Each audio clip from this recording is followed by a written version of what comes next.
And welcome to the Everyday Board Game Podcast with your host, Daniel. And Daniel.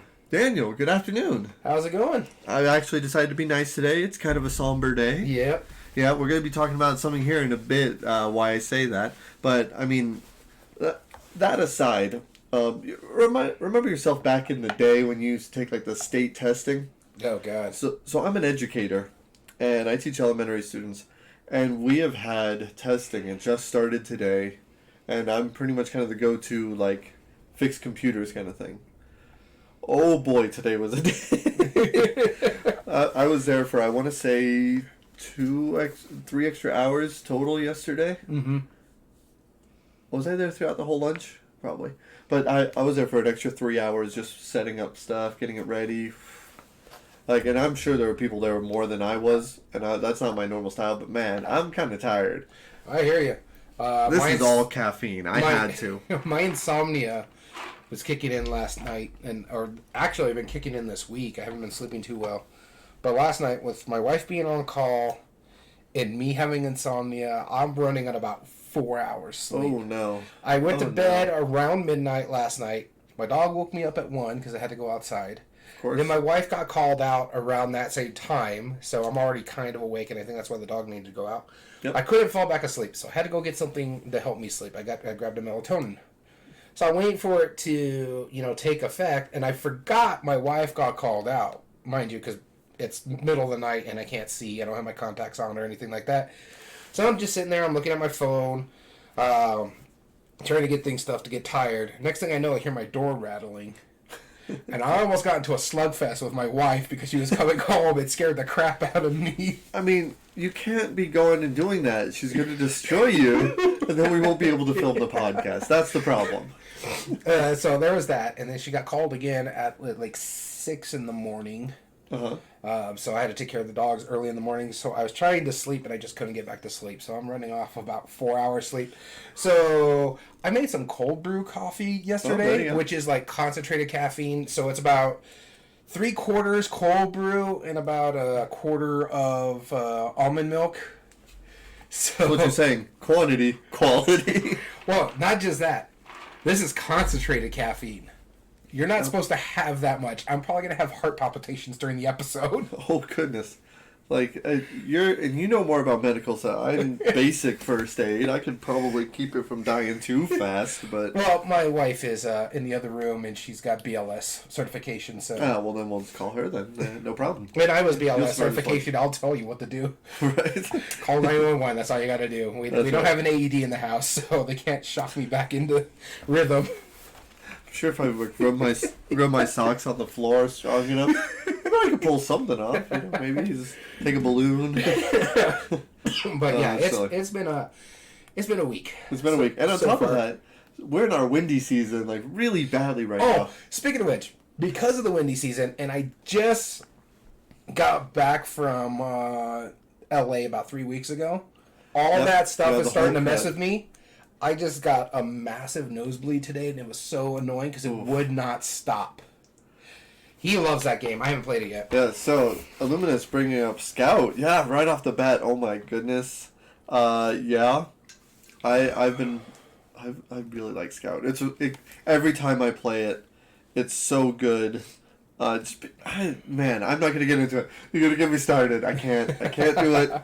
All right, let's go in before we talk about what we've been playing lately and the news. Go ahead and talk about the news. Yeah, let's talk. So, a friend you posted it to us. Yeah. You saw news that was online. We thought it was worth mentioning because this is a really big name.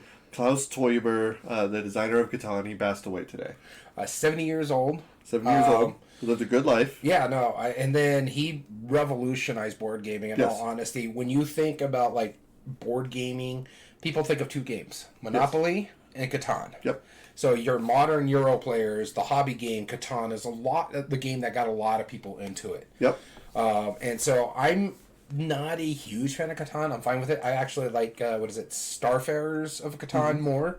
But Catan's still one of your favorite games, so why don't you go ahead and... Yeah, well, I wouldn't say it's one of my favorites, but it's definitely one of the ones that got me into gaming. Mm-hmm. Like, I mean, of course, I like Catan quite a bit. My wife loves Catan. I haven't told her the news yet, so she's going to be sad. But yeah, I mean, it's just it was one of those. He was one of those designers where it's like, where he was very much pushing for. It's like, look, designers need to be known for their games. Mm-hmm. Back in 1994 or 95, when he came out with Catan, he made it before that, but when he finally got it published and it started becoming a smash hit everywhere, it brought over to America and got even bigger. Like, it shouldn't have worked that well, and it kind of revolutionized this whole idea. It set forth Mayfair. That became one of the biggest companies at the time. Mm-hmm. It brought in, like, the Euro invasion. It's kind of like the Beatles in the 60s, right? Yeah, exactly. The Euro games came in. And the big thing about it, too, 2000s. when you're talking about, like, where he's like, designers should be known for their games as well, I get it, because, I mean, you read a book, you know who the author is. Yep. You listen to music, if you look closely, it credits who the songwriter is, who made the beats and all this and that. Why shouldn't it be the same for board gaming? Yeah, absolutely. So, with that, it's a little late now, but thank you, Klaus Teuber, for bringing us into the games and making the games. Yeah. Making gaming what it is. Exactly. I don't think there was many people that were more instrumental because of that, just that one game. Well, the thing about Catan, I mean, you saw it publicly a lot. You saw it in the Big Bang Theory. Pop culture, like Big Bang Theory, the backgrounds of other TV shows. You saw articles about members of the Green Bay Packers playing that game. So it really, one of the few games that really broke out of just the board game hobby and became nationally known or worldly known. Yeah, and I mean, so much to the point, the part that really cemented it for me is because board gaming is a niche hobby, right? Mm-hmm. This is nothing like esports. This is nothing like video games. Yeah. This is nothing like almost anything else, right? We're in the world of hobbies. We're pretty small. Yeah, exactly. And the death of Klaus Teuber was on CNN today. Mm-hmm. That was on the webpage. Not just CNN, it was on we're in America, and it's talking about a board game designer, and that shows how impactful he was. That he was on, national news. Yeah, they were like, wow, famed in the U.S. A German designer. In the U.S. getting talked about. Yeah, exactly. It's like what niche world do we live in? Like, apparently, it's not as niche as I thought. Exactly. And that's the thing, is like I was saying, there's few games that I've seen that's actually broke from just the niche hobby. Yeah. Monopoly, everybody knows. Catan is the other one, and only recently Wingspan was another one that's really breaking that threshold. So it's not a lot of games that really break outside the hobby gaming, and the fact that he really revolutionized our actual hobby back in the 90s. There was two games that really got talked about during that time frame. Yeah. Magic the Gathering and Catan. That's right. Yeah. The next other big game I can think of is like Munchkin, right? Oh, yeah. And that's still like a fraction of what it is. Exactly. I mean, and then like about 10 years later, that's when Ticket to Ride started breaking through. Yeah, exactly. So there's only a few. Illuminous Your Gateway was Dominion. Yeah, it was. That's mainly, I like Dominion a lot, like a lot, and it was my first deck builder, and it was my first game that I spent on only just cards, and I was very nervous when I did it, and I'm very happy that I did, because it was amazing. I think for me, like with Dominion, and what hurt for me is that I played it after the fact, and the same thing with Catan. Right. I played games after the fact. I didn't get into this hobby till 10 years, almost 10 years. Next year will be 10 years. Yeah. I could actually tell you almost the same anniversary of our board gaming podcast in March is when I got into board gaming 9 years ago. That's right. So, you know what the crazy thing is? I still remember me playing with my siblings, like a combination of Carcassonne and Catan all the time. Mm-hmm. Like those were really the two that were really big in my background. So I mean, again, like it was pretty instrumental to me. So anyway. We just thought we would bring that up real quick. We normally don't talk about recent board game events or anything like that, but that's huge. So, go spend time with your family, loved ones. Go play a game of Catan. They'll appreciate it. Yeah, I don't know about Catan.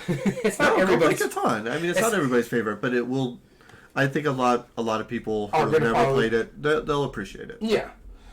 Big thing before we get going after the news, too. We do want to talk about our new lineup, what we're going to be doing. That's right. Yeah, so we haven't figured out the release schedule or versus like when we record yet, but now we're going to have 4 full segments that we want to talk to you guys a little bit about.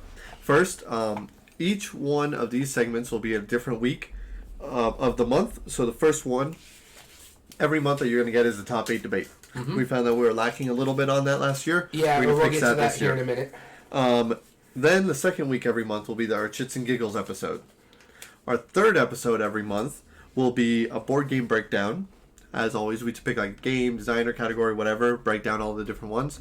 And then finally, we're going to do something, and name aside, we're still working on it. It's going to be kind of a deep dive into a game. Where what our goal is, we're going to take a popular game, break it down with all of our criteria that we normally use in our top 8 debates, and we're going to recommend a series. We're each going to recommend a game based on if you like that specific part. So, for example, if we pick a game like Monopoly, just throwing that out there, based on the ease of play, we'll each pick a game that we recommend to you based on how easy that is to play. So if that's one of your favorite parts. And honestly, it's also along the facts that when we're talking about like ease of play, I could pick something like the roll and move. It's a real simple mechanism. That could be my ease of play off there. You could pick totally something else like the economics of the game for your ease of play. Exactly. And then we'll go into pieces of components. We'll do our strategy. We'll do our all of the different ones. Game immersion. We're going to talk about all of that stuff. Break it down into full details and give you our recommendations, which will be 10 full recommendations for the games based on if you like this game and why you like that game. That's going to be our goal. So that's a new segment. And each of those are going to have mini segments like what we've been playing, or we may talk about the news, or maybe even stuff outside of gaming. So you got to look forward to see what happens. That'll be starting on season 4 of our show, which is just a couple weeks away. Yeah, so we're finishing up season 3 right now with our top 8 debate champions edition. That's what today's episode is.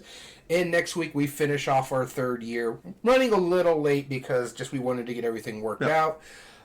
Is our Chits and Giggles episode about our anticipated games. So our anticipated games for this upcoming year. Some might be out, some might not. We don't know. Will you? Let's find out. Yep. All right. So going into this, let's talk about our top 8 games. So you mentioned it earlier. We were lacking last year. Mind you, there was a couple stuff that was going on where we needed breaks and stuff like that where we couldn't record. We didn't record top 8 debates last year. We only recorded 7. Which, forgive us. But, so we had 2 choices. Either give our number 1 seed a bye and make it a top 7 debate rather than a top 8 debate. Or we came to an agreement that there's a game that we are tired of arguing, so we want to see if it gets ascended. We're tired of arguing it, so let's put it on the list. Well, there's that too, but it was also a runner-up for year 2 because it got so far for year 2 top 8 debate. We wanted to make sure it has a chance. There's a reason why it was the runner-up. So Wingspan did get into this list, and then out of the 8 games that we talked about, or are going to talk about here, I went through Board Game Geek and seeded them based on the ranking of Board Game Geek because they each won one thing. We also put a poll on Board Game Revolution, so if you on Facebook, if you want to vote on it, it's there. But with that being said, let's talk about the 8 games. All right. We're going to first have our number 1 seed, as we said earlier, Wingspan, from previous runner-up categories. Yep. Going up against our number 8 game, The Game. Wait, 8 game, okay, yeah. Our number 2 seed, Marvel Champions. Going up against our 7 seed, Colt Express. Our number 3 seed, Lord of the Rings, Journeys to Middle-earth? Yeah, Journeys to Middle-earth. Versus our number 6 seed, Pitchcar. And our number 4 seed, Dixit. Versus our 5 seed, Return to Dark Tower. This will be a good one. I actually like the fact that, we put Wingspan on here because it was runner-up, and honestly, it deserves to be on this list. But also, the fact that these are all really good games. Yeah. I think the lowest seeded game is The Game. and it was 1100. Actually, I have the statistics here. Okay. So Wingspan, of course, was our year 2 runner-up, and I didn't get the ranking for this one, but I think it's like in the top 25 on Board Game Geek. That's why it's our 1 seed. Our 2 seed, which is Marvel's Champions, was actually in the top 100 as well. Mind you, it was easy for me to look those up in the top 100 page, so I didn't write their numbers down. Marvel Champions won our variable player power top 8 debate. Oh, okay. Next up here, I have Lord of the Rings: Journeys to Middle Earth. It's won our digital hybrid ranking, and again, I think it was 101 on Board Game Geek. Next up, we have what do I have? Lord of the Rings: Dixit. Dixit was number 329. It also won our humor category. Return to Dark Tower was 354 on Board Game Geek, and it won our 2022 game list. Number 6 was Pitch Car. Pitch Car is at 446 on Board Game Geek. It won our racing category. Number 7 was Colt Express, and that won our component list. It was 465 on Board Game Geek. And finally, The Game, or also known as The Game on Fire, was 1,160. Awesome. So, we're going to go into this, but before we do, Daniel, what have you been playing lately? I have to pull up my list, so why don't you start? All right, I will start. That really breaks the continuity, doesn't it? All right. Yep. So, as you were talking, that's why I was putting my list down. The game I wanted to talk about, one of the games that we've been playing, and we're only going to do 2. Yeah. That's right. The first one I want to talk about was a game that I had been meaning to get back to my list for a long time. It's been one of my goals this year is to replay a bunch of older games that I've had in my collection, but I haven't played in a significant amount of time, specifically all of this year, but, going back to even like previous years, I still wanted to get it to the table. I played a game that plays over 2 phases. The first phase, you're buying houses. The second for phase, sale. you are selling those houses. That's right, for sale. Classic game. A lot of my friends had never played that before. Really? Yeah, believe it or not. I brought it out during our game group. We even had a new member join us last week, and it seemed to work pretty well. We played that, and it's like, okay, all right. Now, although I had a blast, everyone else, they were like 50-50. It's okay. On for sale. Yeah, oh, okay. They were okay on it, but I remembered very much why I liked that game so much. That game is so good. There's something about just like being for a winner of top 8 debate. Yes. I think it won the auction bidding game. That's right, and as it should have. Yeah, for sale finally got back to the table. Super great. First round, you're auctioning off coin, or you have coins. You're buying different buildings. They're number 1 from 1 to 30. Then in the second half of the round, you all choose a house. Flip it face up, and then there's a series of checks that are face up for 1 per player, and whoever bids the highest number gets the highest value check, so on and so forth. So you could really throw in like a small number and still get a pretty valuable check if that's just how the market goes. Yeah. Both phases work differently, but both of them are really smart and a fun game regardless. I like it a lot. For sale. Check it out. Steph and Dora. So my next game here, and I'm just going to go ahead and say the 2 games I'm going to talk about are part of the Shim Phillips line, Garphill line. The first one I'm going to talk about is actually one of Shim Phillips' games. This one is his newest game that's out. It's called Wayfarers of the South Tigris. I couldn't get to it when we last recorded of what we've been playing last week, just because we had to talk about a lot of games. We had a lot of games that we talked about. Yeah, but I wanted to make sure I talked about it this week because we played this back on the beginning of March, and I really, really did enjoy it, but oof, it is long, it is a brain burner, there's a lot of moving parts, to the point where all of us were like, okay, what has happened again? How do I trigger this again? What's going on here? Because you're building a tableau of cards, you're also trying to score as many points, plus you have like a mini race game, but you need resources to go through that track in the middle of the board. There is a lot to this game, and from what I was seeing about this game, it's actually easier than the next one that's coming out, which is Scholars of the South Tigris. And what I like about this one is it's a lot of dice placement. I love worker placement or dice placement games. This one is like, hey, I can move this 4 here, and it triggers these tags, so I can get these resources. I like that aspect of it. That's like my favorite part of that game. But to mention like all the other stuff that's going on there, some of it was great. The artwork is amazing in that game. But the fact that it felt like there's too many moving parts. Now, mind you, I'm not getting rid of this out of my collection. I will want to play it again. It's just... Was this the one I played? Yes, it was the one where we played at night. We played both of these games on the same day. Why I never... None of these are memorable to me. I'm sorry. And mind you, this was a month ago, and we played a lot of games since then. It's true. But this one mind you, this was also played late at night. That's probably why I don't remember it too much. Both of us were all tired. I think you ended up winning that one. No, I won it. I don't know.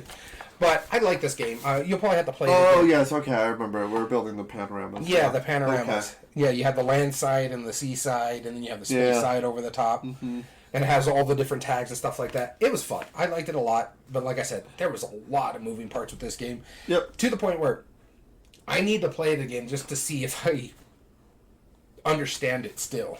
Yeah, it was alright. That's about as best as I could. Like, I didn't dislike it. I remember after... Like, I always know that there's, like, ever since we played Architects, ever since that one time... Now, anytime we play a Shem Phillips game, we're all finished. You and our two friends, they sit back like, that was good. They kind of like cautiously look at me. What do you think? I'm like, like, I've only ever disliked one of them. Mm-hmm. I like the others are fine. I haven't even played any of the rest of the North Sea. I only played Raiders. Right, I've only played I played Raiders. I like that one. I have to play Shipwrights and the other one. I can't remember what it is. Yeah, I don't know. Token pushers. I don't know. No, it's a shipwrights, and there's one that's like an exploration. Yeah. Okay. Explorers. I don't remember, but either way, I've played all of. I think it actually is called Explorers of the North Sea. Is it? I've just made it up. Yeah, I've only played one of the North Sea, and then all of the West Kingdom, and then now this one of the South Seas. So I played 5 of them, and yeah, I mean they're fine. They're good, solid games. I don't disagree with any of them except for the one, for my own specific reasons. And yeah, if you like one Shem Phillips, you'll probably like the others. That's what I can say. It is Explorers of the North Sea. Is it Shipwrights, Explorers, and Raiders. Cool. Yeah. I think I'm right on that. If you like one Shem Phillips, you'll probably like the rest. You'll probably like the rest. Yeah. What I like about what he's doing is that he does different things. So like, sure. Raiders of the North Sea or Scythia has that where the push or the place and pull worker placement aspect, which I like a lot. Yep. And then the Architects of the West Kingdom has where you have all your workers to begin with, and then you go through there. Paladins has this interesting double-sided board where you're using workers from cards to get you workers to play on the other side of your board, which that's intriguing. Viscounts has this weird little rondelle / worker placement / putting them in the tower type thing. So weird, but I enjoyed it. Yeah. But the South Tigris series, what I like about this one is he's kind of done with like the worker placement, and now he's going with the dice placement type stuff. So how your dice pips work, how they work for you on like Wayfarers, and then how they're going to work for you like in Scholars. It's going to be a bag building type thing where you're going to use them for different resources as well. So it's interesting. But my thing is, from what I looked at for Scholars, you need to be familiar with the color wheel. Because it's going to be like, hey, this red and this green make this color. You know, I hate to say it. Like, I am familiar with the color wheel. But come on, make it colorblind friendly, dude. It's actually not too bad, but yeah, it's more along the lines like using these 2 colors to make this color, or this one palatable with this color and stuff like that. So it could be worse. It has he been actually worse, makes the dice and the meeples easy enough to see. No, that's up to the publisher. But every other icon is always just like the same shape with a slight shade of different color. Well, a lot of the icons he used in Wayfarers, he's using in Scholars. I know. So, what's your second game? My second game is Space Battle Lunchtime. This game is, and I bring this up for one specific reason. Last week we interviewed Daniel Solis. This week I wanted to talk about the game that I played because when I started researching into that episode, I tried to be at least somewhat aware of what games that they've came out with, like kind of their general idea. We normally try to focus on designers that we know a lot of their catalog, or ludography as I call it. And with his, I was less familiar. I do know quite a few. I knew Trickster, I knew Drunk Orbit, all those. But I was like, okay, let me see if Space Battle Lunchtime was. And the local shop of mine was the one that I help out with. They were selling that game. So I picked it up, played it with my daughter while I was waiting for my son to arrive on the airport. And her and I, having no clue of what the backstory was, had an absolute blast with it. And he said during his interview that his goal was to try and make like a multiplayer Jaipur, which apparently was very instrumental in his. And now I wouldn't have noticed that had he not pointed it out, but now it actually makes a lot of sense. One of the cool things about it... And the thing is, it's a re-implementation of an earlier game that he made. That's what he was going for, the multiplayer Jaipur. Yes. And he loved that so much that when, I think it was Renegade came to him, they're like, hey, let's do this game. Yeah, or no, it was, Renegade helped publish it, but there was a different company that had the license to that IP. But the way it works is pretty simple. There are different dishes that you don't know, like, what ingredients you're putting towards them. You're just trying your best. And you're trying to make these dishes to work for it. Now, all of them might say, like, let's say you need 1 bitter and 3 sour, right? To make that dish. Now, you don't know what it's going to be, but you have cards that have either 1 ingredient, which is normally split. It's like either 1 sour or 1 sweet, whatever. Or you have 2 of a single, like 2 sour, or 3 sour. And on your turn, you can actually take that. You can... I'm just doing something. You're fine. Yeah, sorry about that. You can actually take those ingredients and trade them in without having to be exact. And that was one thing I really liked about it. Is first off, if you have the exact ingredients on the right cards to trade in for the dish, you can get it for its gold value, which is the most valuable. But if you happen to have all the ingredients but not the correct quantities of them, you can still make it. You just get their silver value. But then if you have other ingredients, since you don't really know what you're doing, but you have the correct values, so 1 of one type, 3 of a different type, you can trade those in for its bronze value. And then you have ways to get these special abilities from the judges, which might even be upgrading it. It might be getting free ingredients. And then the final thing that I think is really interesting about this mechanism is on your turn you could just take an ingredient from the 4 that's available, or you can actually buy those ingredients by trading in one of yours. You discard it, and the quantity of ingredients that's on that card is how many ingredient cards you could buy. Okay. So either 1, 2, or 3. If I discard a 3, I gotta buy 3 ingredients cards and put it into my hand. That's a really cool little system that works really well, because of course you want 3 of something, but do you really? And then if you're hanging out to that ingredient, nothing's coming out, you can be like, all right, well then let me just dump that, take these, and now I have a lot more options. It combines the combination of kind of like Splendor in a way, or Jaipur for that example, but with that added extra of Bazaar that I really like. Because this is now the second game I've ever seen where it rewards you for the efficiency of it. So if you can trade in the exact value, you're going to get the most points from it. I love that. I think that's such a smart idea. It's not quite the same, but it works really close. So, Space Battle Lunchtime, I can highly recommend it, not knowing anything about the comics it's based off of. Check it out. All right, so the last game I'm going to talk about here is another along the Garphill lines. Now, this one isn't made by Shem Phillips, but he actually publishes it through his line. This is a massive roll and write, or in this case, flip and write. I did enjoy this play of it. It's called Hadrian's Wall. What's interesting about this one is that you have to. It's one of those that have 2 sheets. So you're doing stuff for this sheet and this sheet, and so you're trying to make sure you're set up this way. When the bad stuff happens, you have enough block, depending on where they're coming, whether they're coming from the left, right, or center. But it's such a brain burner. There is a lot going on in this game. Yeah, you have like one side of the board where you're basically protecting yourself. You're gaining your resources. You're trying to get. Like monuments and stuff like that built into your side. You're building up the wall to protect you from the raiding Picts is what it's supposed to be, because that's who they are in historical aspect, because this is an actual thing, historical, the Hadrian's Wall. Yeah. It's what's protected the northern part of England from the Picts when the Romans were controlling it. And so you're building up that wall. It's still technically there. Yeah, it's still there. It's in fragments. You could go see it. But you could walk along the entirety of it. Yep. And so it's there. You can, and the purpose for what it's for. basically protecting yourself, but you're building all that up.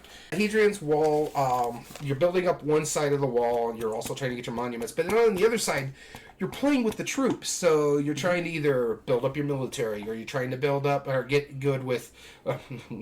it's basically the mob to help you get rid of your negative stuff that you end up picking up, or you're trying to get good with the performers, the troops, and then each one of those sections, there's 5 different sections. So you have the merchants, the artists, the mob, I can't remember what they originally called it, or 4 different troops, the military as well. But then not only you have one side of that, but there's a whole other game that you're playing with them. So like when you're doing with the artist or the merchants or the artists, one of the two, that sets up for the gladiatorial things, or you're setting up performances, or the mob has you helping you fix some stuff, or it does one other section, because I didn't even play with that section, I don't remember it. Then you have the military units, which allows you to build up your wall, or it has like this little puzzle game that you're playing, because you're trying to put little pieces together based on your opponents on your left and your right, based on what the cards that they played. So it's like, okay, I'm going to do this little thing, and it's a little polynomial game over there. There is so many moving parts. This is a flip and write that lasted an hour and a half, I think. I think it was nearing 2. I think it was an hour and a half, on all honesty. But when we started playing, it took 2 hours because we had to learn the game, yes. And there was so many moving parts that you and me kept looking up at each other like, this is a flippin' right? Yeah. But that's also one of our like ongoing jokes. Like, oh, okay, that makes sense. So, but it was really fun. I enjoy playing it. I want to play it again. I do want to probably pick myself up a copy, because this is easily could be a nice little heavy solo game that I want to play if I want to kill an hour or so. Yeah. So my last game, Hadrian's Wall. So here's my thoughts on Hadrian's Wall. Okay. You don't remember it at all, do you? I do. I remember it quite well. I have one big bone to pick with the game. But other than that... The designer's name is Bobby Hill, so go ahead. Damn it, Bobby. No, there's one problem with the game. And this has nothing to do with the designer. Nor does it have to do with Shen Phillips. It's the publisher. Purple and blue as 2 of the options. And here's my problem with it. They reverse the colors on the thing, so the darker color, because you and me can really see the purple and blue. We can see the purple and blue. The darker meeple is actually the lighter meeple on the paper, and the lighter meeple is the darker meeple. Yes. It's like, oh my god, you gotta be kidding me. Yes. It drove me insane. Yes. I get where you're going, yes. How dare you have... I mean, yellow and black and blue would be good combination picks. Pick gray. Oh, in fact, they had yellow, black, and... Yeah, yellow, black, and blue are great picks for those And they colors. had white as well. That's fine. Why couldn't you give us gray instead of purple? Yeah. Oh, man, it was frustrating. Like, it doesn't need to be more than that. But purple and blue... Whoever chose that deserves to be fired. And not only that, right now, reversing them on the freaking papers. Yes, because the purple was actually the lighter color on the paper, but it was the darker meeple. It was the darker meeple. Yes.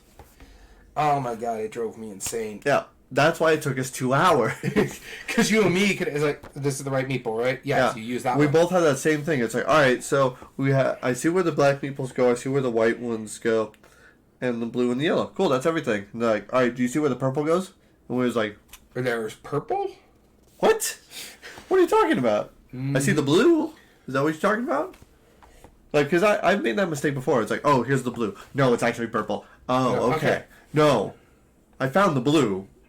You're telling me where the purple is now? There's purple here? What?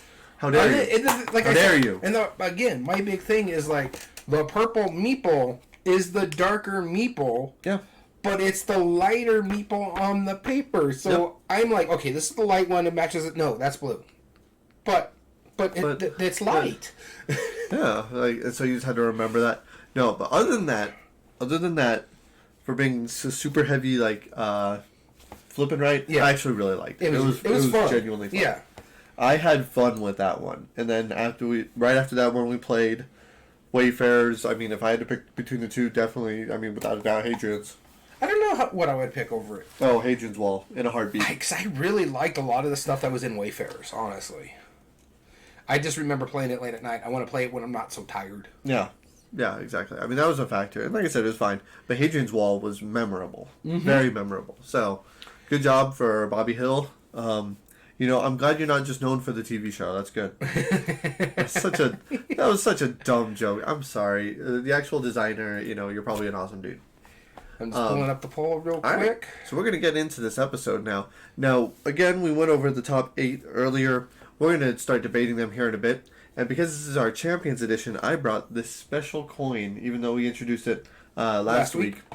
This coin was from the Baton Death March 25th anniversary. This is a massive coin. Every time we get a coin, we jump it up a little bit. This was our last coin of doom. This is our new one. Baton Death March, what they do here where we live. Yes, the Memorial Death March. The Memorial. That's its 25th anniversary. Yeah. Compared to the actual Baton Death March was happened in the 40s. So. Yeah, World War II. Right. 1942 was when that happened. So yeah, no, this is the 25th anniversary of the marathon that they run in memorial to it. Yes, thank you for that clarification. But the number is tails. The symbol is heads. So we're going to be using this today for our debate. And this is the Cup of Doom. You probably saw me, if you watched the video, me writing stuff out where we were talking about the news and stuff like that. We use the Cup of Doom to decide who's going to debate what. All right. So that way we can take all of our bias out of it. And the final way we take our bias out of it to determine the ultimate of the champions in this episode, we have 5 different categories that we will rank each of these on. And the one that wins the majority of those categories moves on to the next segment.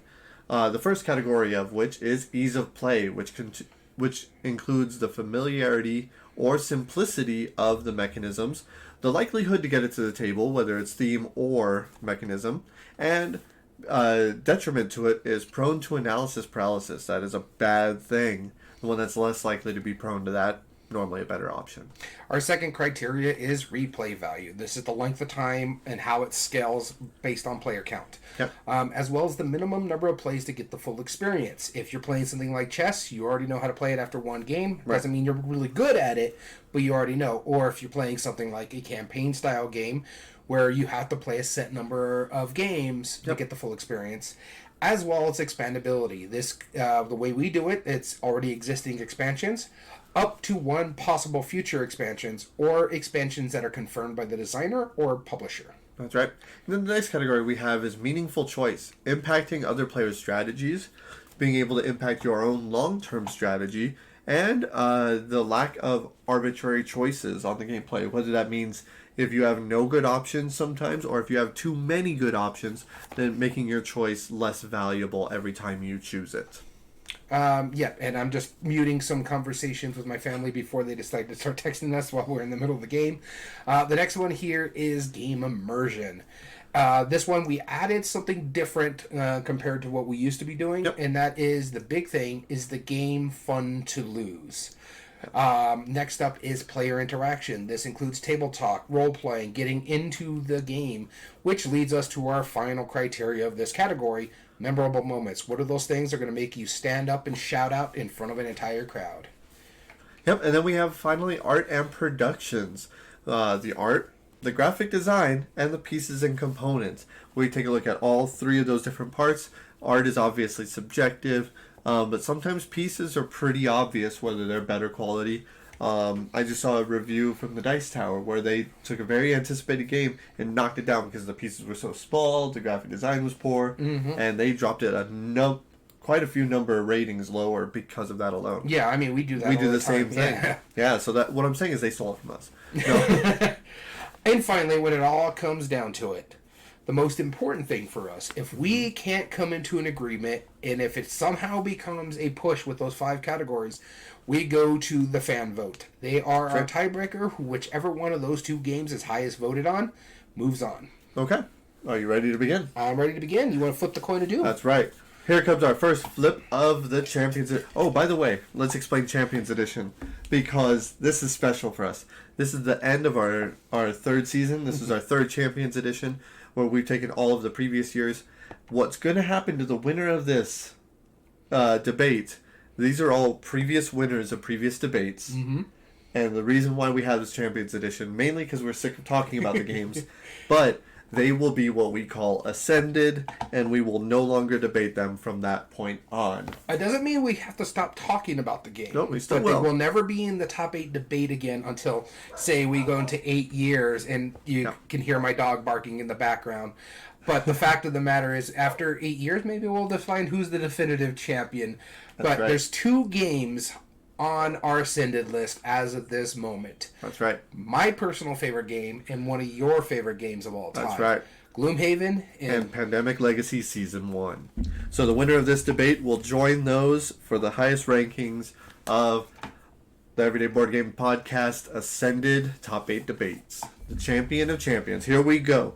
Wingspan versus the game. Daniel, you'll be starting us off. It's going to be funny if I get the game. Please. I do. Aha! I had some good arguments for it, too. The game is a phenomenal game in its fact. It was a nomination for Spiel des Jahres. So that says something about the game. And I know my big thing is I'm not a fan of the name because it's so confusing. You make the same joke every time we talk about the game. Huh? Which one? Yeah. Of course. But it's actually a fairly simple game. It's easier by far than Wingspan. Because all you're doing is you're playing, I think it's like numbers, you have 4 piles and you go from, there's 2 descending and 2 ascending. 1 through 100. And you're playing, you have to play at least 1 card, possibly 2, and you got to play out the deck. However, there's times where you're like, oh god, I got to play a card, but I don't want to play these cards because it's going to jump one of these 4 piles massively.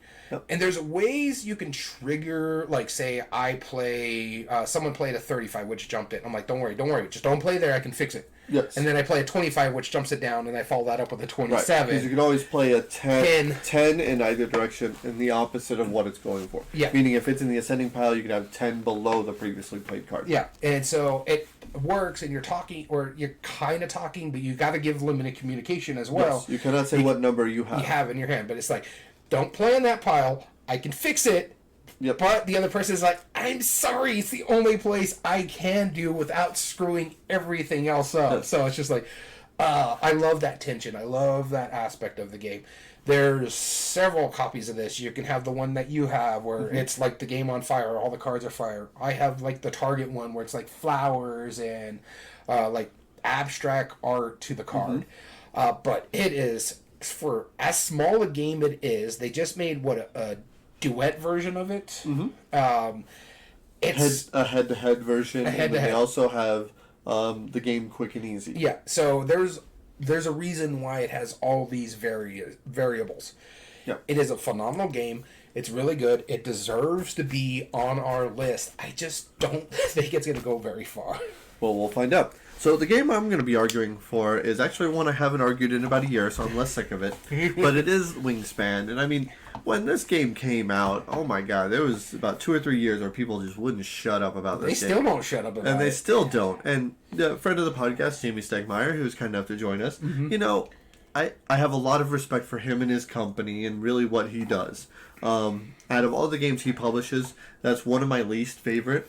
But that doesn't mean I wouldn't deny playing it. I would gladly play it if you said, hey, let's play Wingspan. Okay, yeah, let's play it. Yeah, if it's one of my picks for the week, you have no problem playing it. Yeah, I'd play it. I wouldn't, it's not something I go out and buy because I do feel other things replace it for me. But that's just for me. I get why everyone else likes it, though. Non-offensive theme. It has a wonderful theme, really. I mean, I like it. In all honesty, I don't care about birds, but I like it. It actually really set up a nature theme renaissance. I mean, yeah, you know what? You're probably right on that. Because it came out in 2019. Look at all the games that came out after it. That Meadow, you have Parks, you have what is that other one that just came out? Well, not really the Trekking Through National Parks. That was like one of the first ones. Right. But all the games that Earth, most recent one, Arc Nova, stuff like that. The animal themes, the nature themes, that you really see that renaissance because of Wingspan. Right. And yeah, it made it more accessible, and people realized like, oh, these nature themes are really popular. So I mean, as far as like immersion, you claim that this has a very heavy theme of bird watching. I don't know anything about bird watching. I don't think anything that putting birds in a tableau have anything to do with bird watching. But mechanistically wise, I appreciate the fact that every bird is different. I like how all of them have different the different biospheres that they can live in, basically, whether it's ground, water, or trees, or sky, or whatever. And forest, grasslands, and wetlands is what it is. Yeah. And so you have those different factors of where they go. You have these abilities to combo multiple cards off each other. I like that. I just feel like it's fairly deterministic by the randomness of the cards. It's not too bad, but it's still... And there's ways around it. In fact, with all the expansions, they say highly recommend just use 1 or 2, maybe 3. But my counter argument is that because the coolest part about the game is the fact that all of those birds, and there's hundreds of cards in the base game, are all different, is also its detriment, because if you're aiming to try and do a certain thing and those aren't coming up, then that's a lot harder. And it's not something that you can maintain. I get that. Yeah, it's a minor quibble, but I mean, the same thing could be said about the game. It's very lucky because you're just pulling off the top of the right, but that's also not an hour-long game. That is true. So, I mean, that's if you're good, it's about 15 minutes. If you're not so good, it's a lot quicker. So, I mean, you don't have that option of making it quicker if you're not so good at Wingspan. It's always going to be a little bit longer. I get your argument against it, or why the game might not move on. And I don't disagree with you. There's some problems with the game as well. Again, it is fairly lucky. But there is a lot of strategy. But a lot of it goes into like how people can read each other and how can you say that information without saying the information, which I really like in games. Like, how can I say something without saying something? Like, I do get this that. without the other thing. So, but with that said, I don't think we need to go into the specifics. I think we both agree that our number 1 seed. I don't want to speak for you, but yeah, I agree. Yep. As much as I like the game, it is I like. I prefer the game over Wingspan. Every single game on this list, except for one, I thoroughly enjoy. Yes. Oh, there's fewer that I enjoy. I like quite a few of them, but that stays, some of them not so much. That goes. And what's cool about it is like my stickies that I'm using are my alma mater, Mexico State, and it's a shape of our state. That's pretty fun. All right, on to round number 2. We're gonna have Marvel Champions versus Colt Express. I almost put it in my coffee cup. All right. You'll be starting us off again. Yeah, all right. Well, I know which one I want, but I didn't get it. I am going to be arguing Colt Express, which means you have to argue the one you don't like. I didn't get the Spiel nominee. Now I don't get the Spiel winner. All right. So Colt Express. Okay. This one is a fairly fun game. I understand why it won the Spiel des Jahres. It's real simple. You're just playing some cards, kind of. What's the word I'm looking for? Kind of like Mechs versus Minions, where it's not procedurally generated. What's the word I'm looking for? Random? No, you're playing the cards, and then the game pops off. I forget how it works. What's it called? It's like coding. I can't think of the term for the mechanism. Where you're playing it out, and then the stuff happens. So like the punches, or you're moving. Oh, it's programming. Programming. That's the word I couldn't figure out. But you said it though. No, I said coding. Yeah, you said programming coding. I didn't know if I said programming. I said coding. It's the computer Rewind coding. It. You'll see it. I don't know. But yeah, it's programming where you're playing your cards out, expecting your character to do certain things. You're basically on a train, which actually looks really good. Especially the bigger one. My argument for Colt Express is the fact that I can't get my fat sausage hands inside the actual train to move things. Yeah, great components, but functionally, but they're pretty as all get out. Yeah, it's really cool. You're playing basically on a 3D board. You can go into the train car or on top of the train car. You're trying to get your loot before you get knocked out. Person with the most loot at the end of the game. For a minute I thought you were talking about Marvel Champions. I'm like, on a train? What are you talking about? Sorry.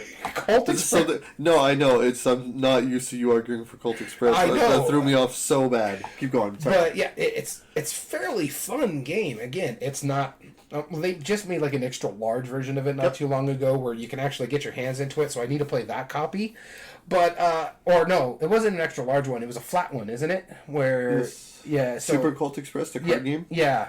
Yeah, that was pretty fun too. So it's fine. I like the game for what it is. It's not my favorite. It's much easier to play than Marvel Champions. Yes. I will highly admit.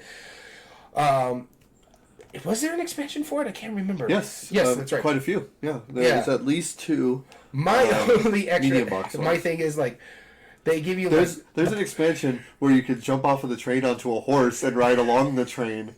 And they have a mini DeLorean, too, that you can put at the front of the train. No, that's hilarious. No, they're jumping the shark now. No. That was like one of the first promo. It's just a promo. It's not even an expansion. Yeah. But you can jump onto the DeLorean, and you can actually go back and pick different cards. That's amazing. That is jumping the shark. No, that's absolutely hilarious. No, it's not. That fits perfectly into the humor of this game. Because it's supposed to be like, I mean, you're shooting people and all you're doing is giving them a card. That's a bullet. Yeah, I get that. But again, it's not as good as you think it is. I quite like it. Because of the fact of the matter, it actually can take you out, because then it makes me just think of Back to the Future rather than the game I'm playing right now, which is supposed to be a Western-style game. That one little promo, sure. Yeah, but the game itself is fine. It's got really interesting mechanisms that you're programming your movements, but something can happen. It can be random at times because you're based on the draws. Sure. I don't enjoy it, but I understand why it's here. Yep. Okay. But go ahead and do your thing. All right, Marvel Champions. Man, this was, for a hot minute, this was like the #1 game that anybody who was a Marvel fan was playing for a while. It's still my favorite Marvel game, except for X-Men United came out. X-Men United, yeah. I mean, and I like United better. Marvel Champions, it's a deck-based game. It's kind of like a living card game. Yeah, right? Here we go. Let's do some show and tell. Marvel Champions, the way this works is that you have your heroes, you're playing again, it's an LCG from Fantasy Flight. A co-op LCG. Cooperative LCG, and you are playing against the villains and their schemes. Each of the decks has their own character in it. You are embodying that character into trying to use their skills and abilities against the villain, and trying to do enough damage to defeat them. And the thing is, there's 2 sides for the characters. You have their alter ego and their actual hero abilities. Yep. So you can change between the 2, depending on which abilities you need to use. Some cards, I think, only work when you're in the alter form. Some is when you're in the superhero form, which is interesting. The fact that they have to play test this for all the different abilities and stuff like that for it to... The Iron Man thing is where you search your deck to get more parts for your Iron Man stuff, or the Wolverine with his healing factor and stuff like that. Right. So, I that aspect is like, that blows my mind. That takes for frickin' ever. Yeah, I mean, it's impressive, but it's something that Fantasy Flight is very capable of doing, is proven, right? And the art, I mean, it's standard comic book art. I mean, I don't think they made their own art for it. Did they? Okay. Yeah, well, then it's pretty darn true to its source material. They work with the comic book people, but yeah, they made their own art for it. Okay, that's interesting. And so the base set alone comes with quite a few villains, quite a few heroes. 3 villains, 5 heroes. Yep. So lots of replayability. Just out of the box. I understand entirely why people like this game. I absolutely can't stand this game. It is miserable, and not because it's superheroes. And I want this to be very clear. I mean, superheroes is not a thing that I enjoy in the first place. But let me be very clear on this. If it's a theme of something I don't like, if the game is good enough for me or if I enjoy playing the game, I can appreciate the theme, whether it's something I like or not. Okay. For example, just a couple weeks ago at the comic shop, I played Here Kitty Kitty. And I forgot how funny that game is. It's hilarious. I don't like cats at all. But that is one game that I will very proudly have in my collection. And we played it. And it was funny again. And I remember why I have it. That's what I'm talking about. Marvel United even does everything that I think Marvel Champions does, but simpler and better and makes more sense. And it's an easier it's an easier jumping point. Yes and no. I agree with you on that aspect of it. Marvel Champions gets the feel of the heroes better than Marvel United. Sure, but it still doesn't get the feel of the heroes. Yes, it does. It really doesn't. And as someone who reads the comics and knows the character, I say yes. Nothing about this game makes me want to get into the universe. And that's the thing. Like, Star Trek Panic got me into Star Trek. The Firefly board game got me into Firefly because I played the game, I enjoyed the game, and I was like, you know what, I like this source. You already had a bias to superheroes because you can't say the game will get you into something. You don't like Harry Potter, but yet you like Hogwarts Battle. Yes. So that's a contradiction to your argument. Right. But no, that's what I'm saying, because the game is solid enough where I can appreciate that part of it. But you're knocking this because it can't get you into the comics, whereas Harry Potter can't get you into the Harry Potter books either. No, it's not. I'm saying this game isn't good enough to get me into the comics. Oh, it's amazing. I know that's a very heavy statement, but this game is, even at like 3 or more players, you're just sitting back, and half the time you're just waiting to do math. It's not fun. It's not enjoyable. This comes from the guy who likes Lost Cities, where it's basically math the board game. Yeah, but at least I don't have to sit there for 2 hours. Honestly, I agree with you on the fact that it doesn't scale well. This won't bring a new player in. At 1 or 2. It won't. It would. It would not. It was too complicated. Honestly. So, I think we already need to break this down. Okay. Easy to play, fast up is easy. That's Colt Express. Yes, I agree. Replay value is... Other than the scaling well, it's Marvel Champion. Yes, I agree. Yeah. There's definitely more expandability. There's more variation. 100%. I agree. Game immersion. You do realize, though, also, if it doesn't go on, we have to argue it again. No, it's fine. Okay. No, that's fine. I'm okay with that. I want to give it its reasonable thing. Meaningful choice. This is tricky for me, so we're going to come back to it because I think they both have really good choices. I just think there's more in Marvel's Champions because it's based on going into your alter ego mode, when you got to choose the hill, when you got to do something against the villain, or do I fight the thing in front of me. Where Colt Express, it's basically programming, but you're beholden to what's in your hand. Right. Well, now there is a factor of that too. Like, is that you only have a deck of I think 10 cards starting, and on one of your turns, instead of having to play a card, you may skip and draw 3 cards. So, I mean, and then but if you don't get anything that you have. Also get ooze in a complete turn. Because you're one part of a turn, yes. Yeah, but you have to draw 3 cards, so I have to skip my turn to draw 3 cards. Yeah. But there's that option, right? But I mean, it's like a mulligan in Magic. But the thing is, it's a mulligan in Magic, but I could get knocked out or beat up and knocked out of the card that I'm in because I had to, the cards are not working for me. Sure. Yeah, we'll come back to that then. Game immersion, that's got to be Colt Express. See, honestly, I didn't have fun. That game is not fun to lose for me. Marvel Champion isn't fun to win in my case. I love Marvel's Champions, and it is fun to lose in that game because I've lost and won all times. The player interaction is so much more solid than in. I'll give you the player interaction, fine. And when the memorable moments, when you defeat Marvel, I could tell you for a fact. You're the only one that didn't have a memorable moment when we were playing Marvel Champions. Me and our mutual friend, we were playing, and we're high-fiving. It's like, oh, I like this. Or when I was playing the Hulk, I'm like, oh, I love what's going on here, and I'm doing this. I'm getting into the game. But I have that immersion. That takes you so much out of it, though. If you're not already just a Marvel fan, and even then, I feel like part of it is just a nostalgia. You're saying a Marvel fan, right? Yes. And that you can't get into it. Nostalgia, no. Because I could feel how the characters are working because I am a Marvel fan. However, I'm also a Western fan, and I can't stand Colt Express. I probably watched more Westerns and read more Western stuff and did a lot. Because of who my father was, I do not get a Western theme in Colt Express. But no, the memorable moments, there's so many stand-up moments where the sheriff gets moved at the right time, somebody jumps up, then it's a murder scene as you pile bullets onto people. That's hilarious. Alright, so then we're not budging on fun to lose, and we're not budging on memorable moments. Game immersion goes to Colt Express. Yes, because of player interaction. I'll give you that. There is more player interaction. Now, art and production. The pieces and components, of course, are better in Colt Express. Well, yeah. Because it's basically just cards. Yeah, it's just cards. And the tokens, like, they're fine.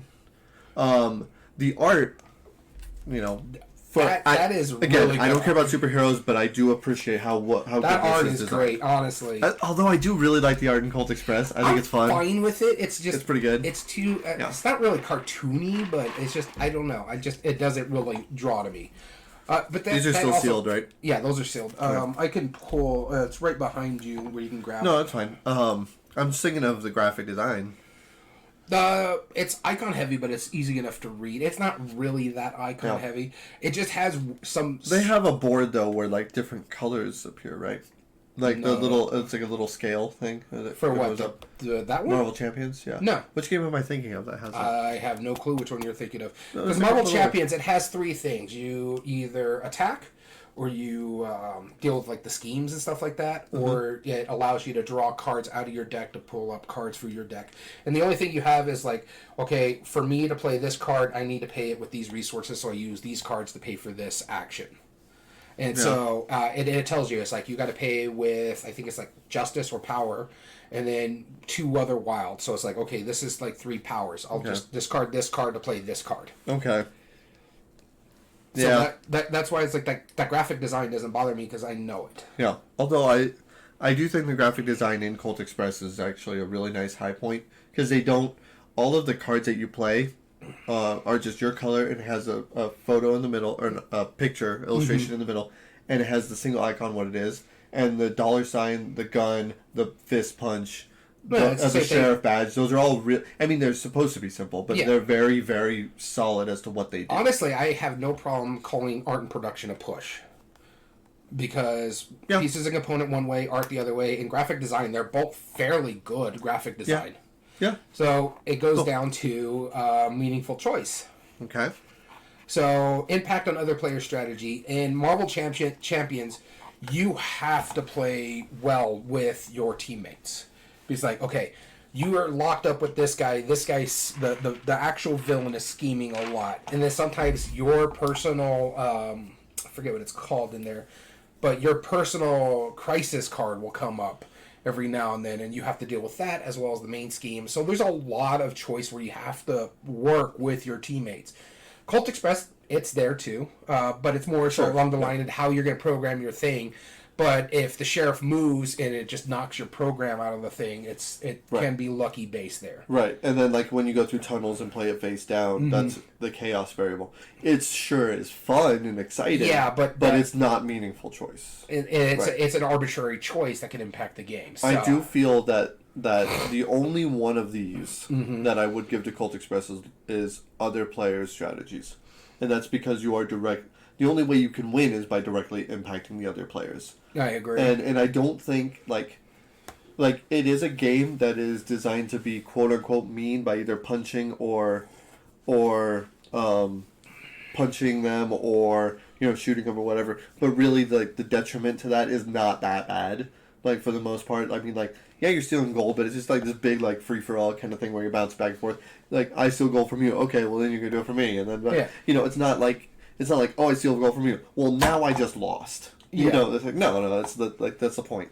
You're just going back and forth. So going through the math, we're at a push. Okay. So I'm fine with that.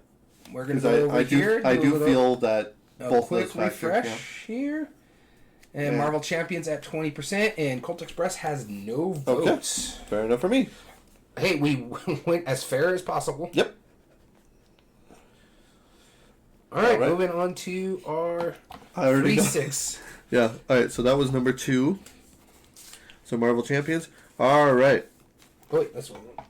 Our next one is going to be between Journeys to Middle-earth and Pitch Car. Very different games. Very different games. I'll be starting us off on this one.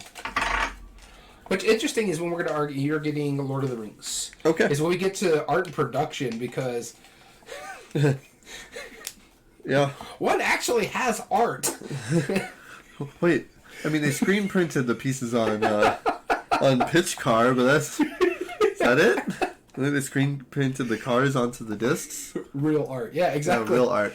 Yeah, no, I mean But that's like, we don't even need to argue that part. So, Lord of the Rings Journeys to Middle-earth, that is a big box campaign game, also from Fantasy Flight, so immediately has that nod. It took everything that was good about Mansions of Madness, the fact that it's app-driven, the fact that it has those expandable stories, the cool minis, the great setting, and it took it, and instead of using dice as combat, it took it into like a deck-building, like mini card battle card play, system.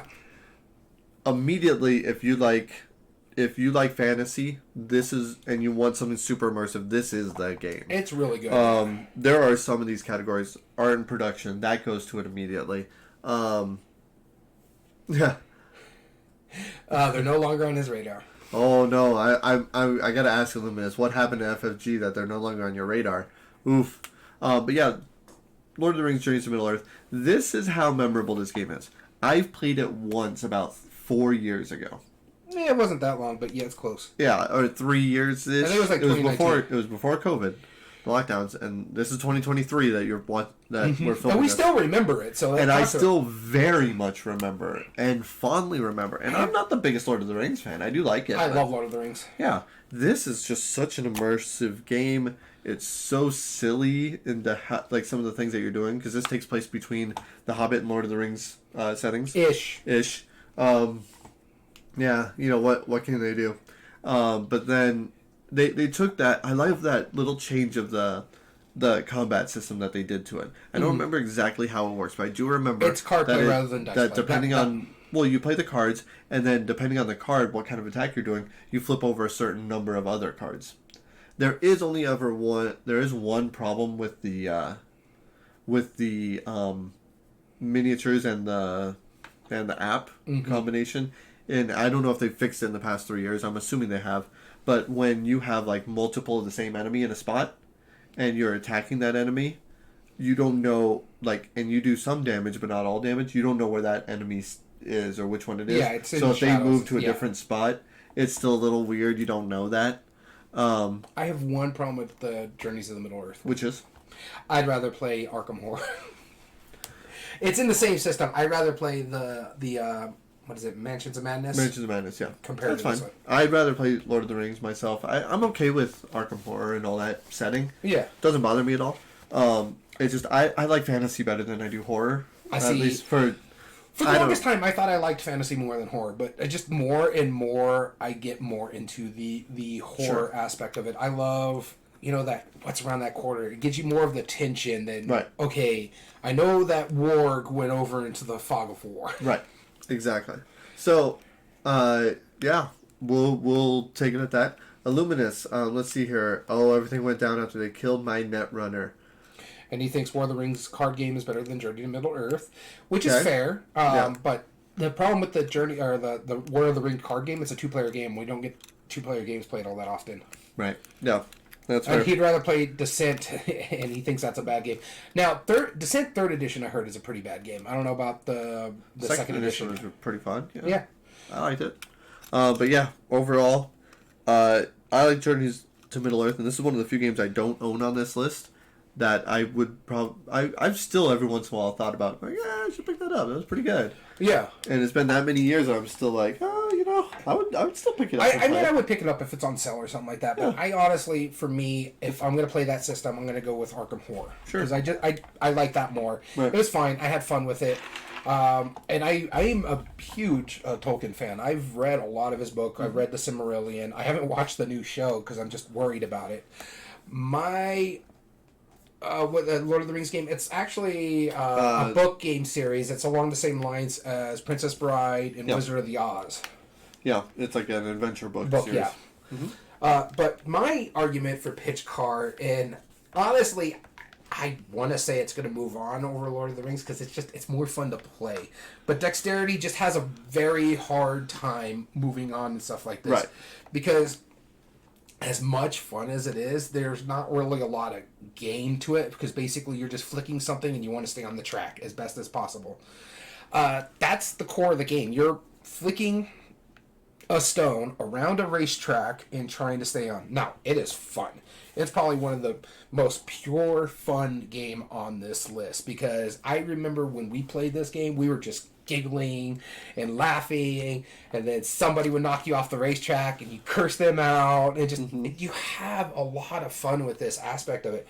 It's much easier to play than Lord of the Rings. Though it's not, Lord of the Rings is not that hard. There's just a lot more moving parts because of the app, and depending on the actual scenario you're playing.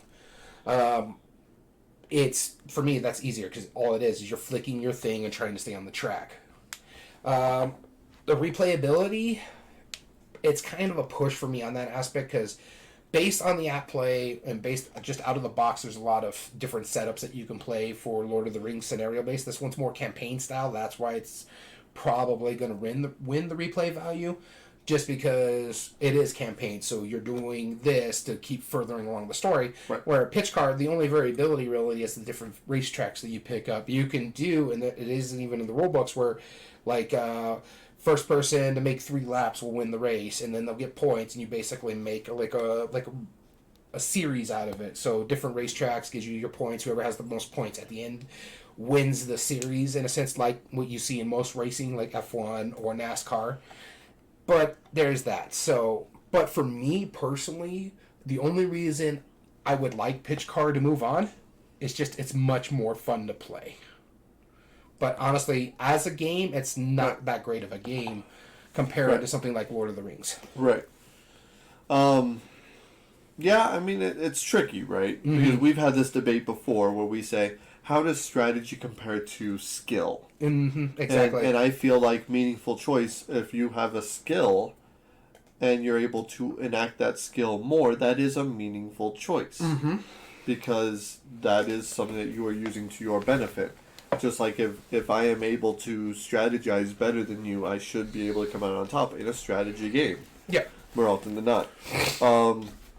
So I feel like that fits into that category. If we brought it down, ease of play is Pitch Card, duh. Yeah. Art and components, I would say is... It's Lord of the Rings. Lord of the Rings. Even if I want to say Pitch Card has better components just for the tracks and that thing, right. The art and the graphic design is just a lot simpler. And then because the app. Right, exactly. And then, but even game immersion, though, I feel like you're going more on a journey in Lord of the Rings than you are racing in Pitch Card. Yeah, the only game immersion I really get at, for Pitch Card is the player interaction, because you are talking a lot, you are joking around, there is a lot of table talk, because and honestly, I can see it's like one of those games, like, if you're just, I know you don't drink, but if you're just around the table, hanging out with your friends, drinking a few beers, it's a fun game to play. Where Lord of the Rings, you really have to pay attention to what you're doing, and you can get into it by role playing your character and stuff like that. Yeah, and I feel like it does a good service to the IP. Yeah. Yeah, there's very few companies that can pull off an IP like Lord of the Rings, something that big, and do a decent job to it. Personally, I think with all those things considered, I think Lord of the Rings would move on. Yeah, I agree. All right.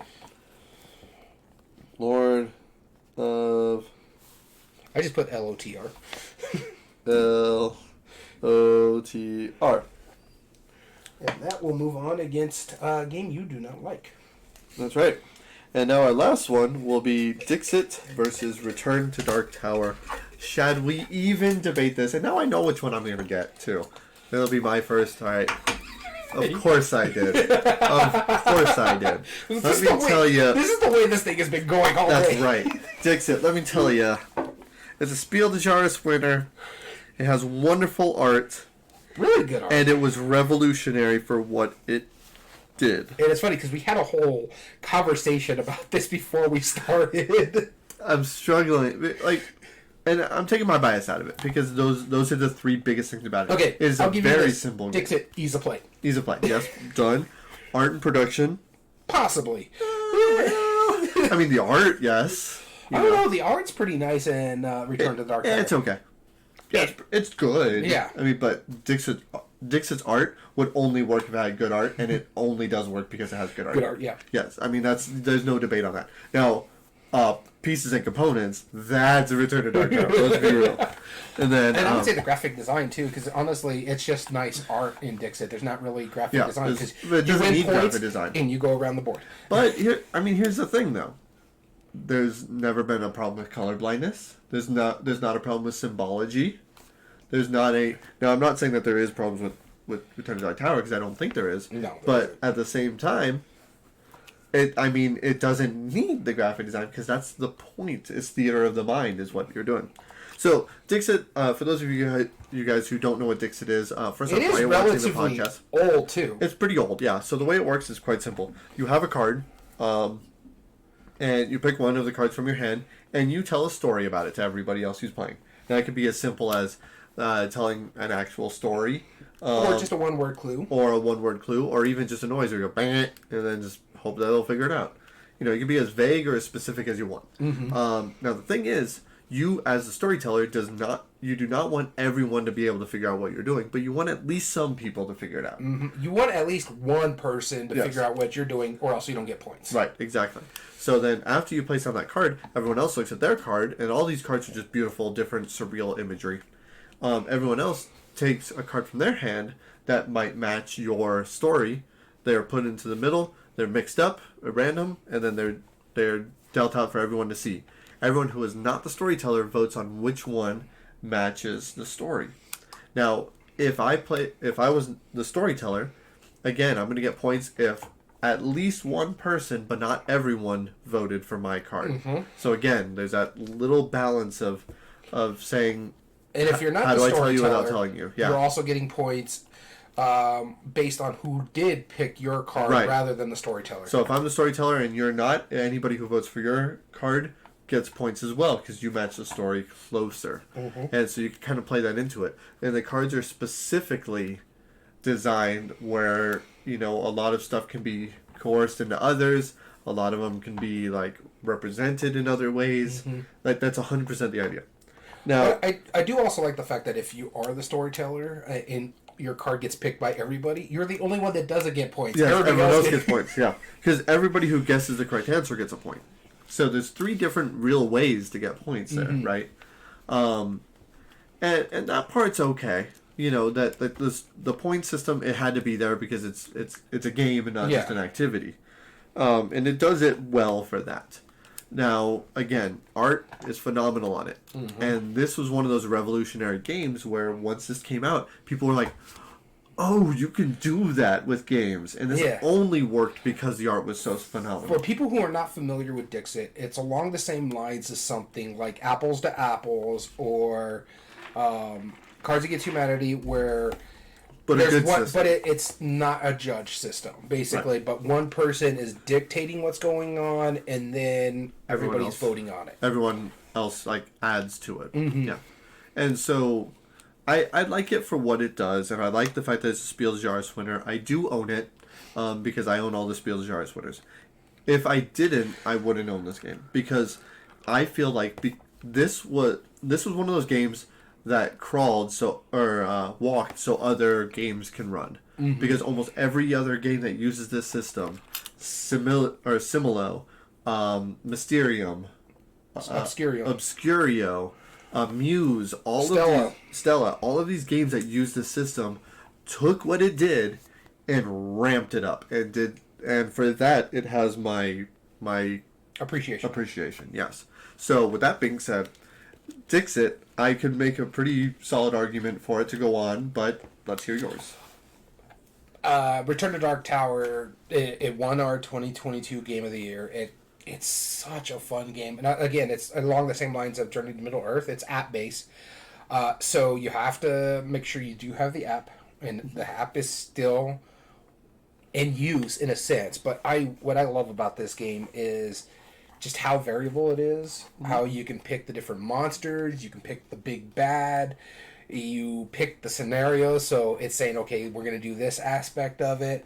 I played one where we needed the Force to walk up and help us break the Dark Tower, a la something like Lord of the Rings. Mm-hmm. It's so fun. It has great components. Even if you don't have the minis expansion, the little cardboard pieces work just fine. Has nice artwork on it. But honestly, where they put their budget in is that tower. That tower is amazing. It's Bluetooth. It gives you that interaction. A lot of times we'll put music on in the background to help us get into the ambience of the games we're playing. You don't have to do it because the tower is scary. And so when you hear the motors going and it's like, hey, you got to pull one of these off and you're like, I hope all the skulls are not on my side. But you're also like, we kind of need this to open up because there's a bunch of skulls in there, and if we don't have enough skulls, we lose the game. I just love all the aspects of this game. It's fun to lose. That's one of the main things we want to talk about. Is this is pretty much one of the funnest or the most fun games to lose because it's tough. It does go long. That's a big thing too. The length of time in the scaling well is a bit of an issue, but between the scenarios, between the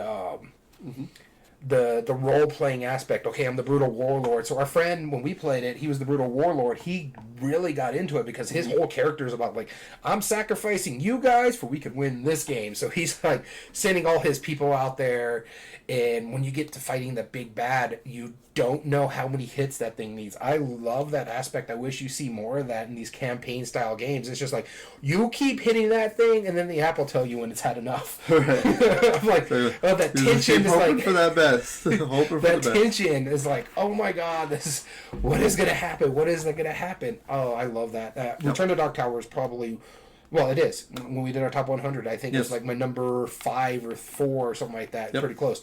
Because it gives you that tension. You really get into playing this game. It's like, we could play for 3 hours. It doesn't feel like you're playing for 3 hours. You're just invested into it. You're watching the things like, okay, we need to clear up these skulls or else we're going to lose something over here. And so it's phenomenal. I think personally, for me, it should move on. But we could break down the criteria if you want to, or are you in agreement? No, I actually completely agree with you. And not just because I don't like Dixit all that much. I mean, it's the opposite. I own Dixit, but if I didn't have to for my collection, I wouldn't. Return to Dark Tower, I don't own it, but I want to own it. Yeah, I mean, it is. It's because it has that immersion. Yeah. Because it has the ability to play cooperative or competitive. Everything in it does make sense. It's not as complicated as a game that big normally is. It's immersive, it's creative, it has great components, and it's a really darn fun game. Yeah, it is. It is a lot of fun. So, we're in agreement? All right, that's right. This is going to be interesting. So, Return to Dark Tower. That is going to go up against Wingspan in the next round, and Marvel Champions versus Lord of the Rings in the semi-finals. Daniel, would you like to read how many votes? Sure thing. So the first game eliminated was the game. It had no votes. Next up here is Colt Express. Again, we've mentioned it earlier. There's no votes. What else didn't go through? Pitch Car, no votes. And Dixit was actually tied with Return to Dark Tower at 20%. So I'm glad we were able to make a consensus. Yeah. And here's the thing about this. We keep the vote opening as we go along. This way more people can get in. So if Return to Dark Tower gets more percentage of the vote later on, it happens. There we go. So moving to the second round, we have Wingspan versus Return to Dark Tower. All right. Let's take a look at this. Wingspan versus Return to Dark Tower. This should be a fun one. Our number 1 seed versus our number 5 seed. I'll be starting us off this argument. You get Return to Dark Tower. That's right. Everything you just said about it. I mean, it's everything it does it well. It has a very clear, concise system. You first choose I forget what it's called on the very top. It's the benefit. You choose like one little thing that your character can do. Oh, yeah. Right. What is that called? I can't remember what it's called, but I know what you're talking about. Well, but then you take an you have when your character has a banner action. Yeah. Yes. You do a banner action, and then that's your character's special ability. Yes, and then you take an action, which is whether it's move or interact or whatever, and then you can interact with the building if you're at the building. Yeah. You can call on the building itself. That's really the system. It's similar to a Pandemic simplicity, but it gives this aura of like people who walk up to this not knowing what it is may probably think that it's a really complicated game. Yeah. But actually, because of how it works, I would say this game is easier than Wingspan. I'll agree with you on that. Okay. Not a problem. All right, cool. I know that's going to be the controversial statement because... But the thing about Wingspan, and since I'm arguing for it, I'll go ahead and jump in real quick, is that because those cards are completely different, they have their own different abilities. So, case in point, the Roadrunner. Right. It has to eat with certain things under a certain wingspan, so you're drawing your luck there, too. Yes. Or you got to pay attention to other people's turn. There's just so many. And many just how you're building up on the action. So if you do a wetlands action, you're going to get, I think, eggs. Or no, you draw cards. Draw cards for the wetlands, yes. But then you activate every bird in that row. There's a lot of moving parts, and then again, anybody who claims that it's a lightweight game, I highly disagree with you. It's not, because when you're playing birds, you have to make sure you pay the egg cost plus the bird cost. But you also got to remember, if you don't have the food cost, you can substitute 2 food types to equal 1 food type. Everyone forgets. Yeah, it's there's a lot of moving parts in that. So Return to Dark Tower is pretty simple. It's all laid out. You do this, you do this, you do this, you move on. Right. And then, as far as immersion goes, oh god, yeah, it doesn't get much more immersive than Return to Dark Tower. Again, it goes into that, like the fact that they have different scenarios, and each scenario feels different. It feels like there's some scenarios where you're just moving around the board, just trying to maintain everything, just trying to do your best. There's some where you're trying to defeat the big baddie. There's some where you're trying to delve into dungeons. That big baddie actually freaking burns the lake, so it makes it hard for you to move across things. Exactly. Yeah, there's so much that they've done with it, and the fact that they can expand it very simply by just adding on digital packs, which I'm a big fan of, like DLC. There is 2 expansions for Dark Tower. One that came with there's kind of another one, but it's just a minis expansion. That's all it is. Yes. You have I forget what it's called, like the banners or something like that, where you get 2 different characters and some extra stuff. Right. And then the one that's coming out right now, that was on backer kit early last year. So there is 2 expansions. I'll say 2.5 for the minis. Yeah, clearly this caffeine is not working well enough for me. I apologize for the yawning. Yeah, no, it's on that. So if I were to break it down, I mean, this is my argument. I think Return to Dark Tower actually does beat Wingspan. I think it's close, but I do think it takes it on. Make your argument, and we'll see if it does. One thing for sure, I will say this about Wingspan, is there's more meaningful choice in a sense, because you are affecting other people's strategy, or you have to at least watch whatever, because there's cards that you trigger when other people do a certain action.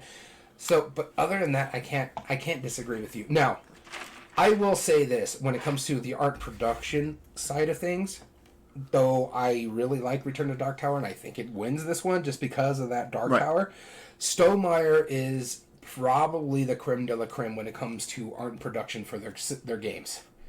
Because Wingspan is really good, but compared to some of the other games that... There's very few games that put up a fight against Stonemaier. Yes. Yeah. But I would give art to Wingspan, too. I would give art hands down to Wingspan. Yeah. But I mean, I don't even like bird art. That's fine. But I would give it to this. But the pieces and component and the graphic design wins art and production for me. I agree with you. I think Return to Dark Tower is just, in essence, a better game when it comes to our criteria. Yep. I like Wingspan more because that's just me. I like birds. I have 3 different bird feeders in our... Well, actually, I have 4 different bird feeders in our background. So there is a lot for me to like about Wingspan, but when it comes to like the game immersion, the possibility, the replay value, the only thing that Wingspan really wins there, because both of them can be long games, is the fact that it has a lot of expansions. We know for sure there's going to be 6 expansions. Right. Yeah. Who knows how many they do for a Dice Tower? I know 2 so far. Yeah. But I agree with you. I think Return to Dark Tower moves All right. Sounds good. This is the quiet part where we're writing stuff down. All right. Return to Dark Tower beats it out. All right. Cool. Well, I'm so happy that they're offering us a chance to promote our channel. Yeah, I'll take care of that. Yeah, go ahead and delete that. All right, so the next category, we're responding to the Twitter comments. Bye. All right, so the next one will be Marvel Champions versus Lord of the Rings. Let's see which one I have to argue. Knowing how this has been going today. Knowing how this it is. You're getting Marvel Champions again. Let's find out. I'm arguing first. You get Lord of the Rings, so you're good. No, I mean, my bias aside, I do think Lord of the Rings moves on past this, because if you think about it, you know, you're playing this epic storyline. There's really doesn't get much more epic than Lord of the Rings or anything Marvel, right? Like those are kind of like the big heavy hitters as far as just about any kind of fiction. Mm-hmm. I don't know too many that can compare to those. Yeah. In fact, I'm struggling to try and think of anything. Star Wars, that's probably about it. When it comes to fiction or just expansive just universes? Like any kind of fiction. Like the biggest hitters are like Star Wars, Lord of the Rings, Marvel. Like DC. That's funny. No, even I'm not a Super Not Mario board fan. game Even wise, I- but no, I'm DC kidding. is Yeah, no, but I'm saying like, but still like, honestly outside. it's the one DC of those category- big hitters, yeah. right? And between the two, the reason why and I'm just guessing right now, the reason I think Lord of the Rings: Journeys to Middle Earth would move on is because between those, they both have card play, but it's just a 1 point battle for Marvel's Champions versus Lord of the Rings, where you're having this explorative experience where you're actually going out, you're learning the storyline. You don't know what's happening in the storyline. That is 100% on purpose. You're discovering these. You having this expansiveness. You have the replayability. I mean, yes, there's a lot of stuff here, but the Journeys to Middle Earth also had like add-on DLC. It had expansions and it had that. Honestly, the scenarios. Journeys to Middle Earth is not going to touch Marvel Champions when it comes to Replayability. Replayability, just I because mean, the maybe not. expansions. Maybe not, yeah, but scaling well, the timing. Oh, no, I'll give you that. This does take long for a card game. It's actually not that bad, but it does take long for a 4-player game. Mind you, Journeys to Middle Earth is not that short either. It's not supposed to be, right? Yeah. And but nor is it, right? I agree. But this one, like my knock for Marvel's Champions, and it's the same thing for Arkham Horror LCG when you're talking about like the LCG games, especially the co-op ones. 1 to 2 players is my maximum I like to play it with because the turns are quicker. You get to your turn a lot faster. It just plays smoother with a lower player count. I just feel like if you think about what the story is trying to do, what you're actually doing in the game versus how long the game takes. Yeah. Like this, it's basically like a battle, right? And in a sense, you've only played the scenario. There is actual campaigns that you have to go Right, through. there's some campaigns, but it's just a series of like, I beat up this guy. I beat up this guy. In a sense, right? Honestly, you haven't played the campaign, so I won't knock you on that. Right, but it is you do beat up this guy. That campaign can't hold a candle to the campaign. Like that they play in approximately the same amount of time, but then in Journeys to Middle Earth, though, that's over weeks, if not months, of this storyline that you're immersing down and condensing into like a couple hours. Yeah, I get you. Which is super cool. With the Marvel Champions, though, because you brought it up, the campaign style, there is campaigns in there. Yes, you're facing the bad guy of the month, but it actually has a lot of carryover, what I like about Marvel's Champions. So when you beat a certain bad guy in that campaign, you get rewards for doing that where you can take it to face the next scenario of that system. So you get better cards to put into your deck. But is it always a battle, though? Yes and no. I've only played partial of the Red Skull campaign, so I can't tell you what the other ones do. But also like the little mini packs that you can get, like the scenario packs, like King the Conqueror. Another thing about Marvel's Champions is the variability with that. So you can take some cards out and play with the tougher. Like if it's becoming too easy for you, you can change the difficulty level by adding harder cards in there or more advanced allies that you have to fight. So it is a lot of battling per se, but there is a campaign, there's a story, and what I like about the story aspect of it is it's a comic book. So you read a comic book right before you start the campaign, you fight. When you finish that off, you go into the next part of the comic book, and then you do that. So it does really get immersive when you play the campaign style of it, but I only will play the campaign 1 to 2 players. It's immersive on the fact that it really feels like you're living out that comic book, but Exactly. the story part is that you're looking at a comic book, and that's what you're immersed. Like, it's no different than holding a comic book. Whereas the storyline, the immersion in here is actually like, oh, my character is traversing along this area. I'm actually physically moving that character to this area. I'm physically looking. Yeah. Like the like. No, I get you. I don't disagree. And with granted, you. they're both Fantasy Flight, right? So we know they're both good quality. It's just if you had the choice between, you know, Lord of the Rings, like actually immersive board game explorative experience versus a card game from Fantasy Flight. And I know I'm diluting how I'm saying it. That's why I'm saying Honestly, my bet is the Lord of the I Rings. could actually tell you there's a card game I'd rather play, not Marvel's Champions. I probably would play Lord of the Rings when I want the immersiveness of it. Sure. But I'd rather play Arkham Horror LCG because it's much more immersive than, say, Lord of the Rings. Because you are fighting the exploring. You're like, oh god, here comes this monster that's coming up. But I'd rather play Arkham Horror than this too. well, yeah, I like Marvel's Champion. In fact, it's higher on my top 100 of this because it is immersive immersive for me because I'm familiar with what things. So Right. when Wolverine, I haven't played with that deck, but I've seen the cards. Like when Wolverine does something, I'm like, okay, that's what Wolverine would do. Right. Yeah. I get what you're saying, and I'm not disagreeing with a lot of stuff you're saying, Right. but you're knocking it because of your personal bias. Okay. You're saying it's not immersive because you're not familiar with the thing. But the people who are going to get into that game, they already know. They already know Yeah. they're going to like it because of, Right. and there's a reason why those decks are selling really Right. well. There's a reason why this is one of Fantasy Flight's biggest games, and there is a reason why Lord of the Rings has not had an expansion in what. Well, that's also because one, this is a lot newer, so of course they're promoting this more than Lord of the Rings, and that's less. Two, Lord of the Rings is a huge introduction box. That's a much larger production. Mm-hmm. It's easier to do a card. Oh yeah, game. that's easier. We agree with that, but that doesn't yes and mean. no. Because they're Lord it's way easier to do. Well, yeah, no, I'm saying saying yes, it's easier to produce, but it's just there's more of a fan base for this than Lord of the Rings. Their LCG is not doing well. Lord of the Rings, I mean, they're still doing stuff, but it's not selling like this. It's not selling like the Alpha stuff. Right. So it's just and that's the same thing with the massive thing. Lord of the Rings Journeys to the Middle Earth, and my only big gripe with this game is that it came and it kind of went. It's still not even surpassing its predecessor, Mansions of Madness. Right. So that's the thing. It's like you look at BGG or you see the people that are talking about it. No one's talking about this game. Now, that's not a knock on the game. In fact, I agree with you. I think really more about the publisher than it is. And the well, that's not just that. The support, yeah. And the Yeah. Lord of the Rings should move on. It is a better game. It's more immersive. There's more immersion into it. The art and production.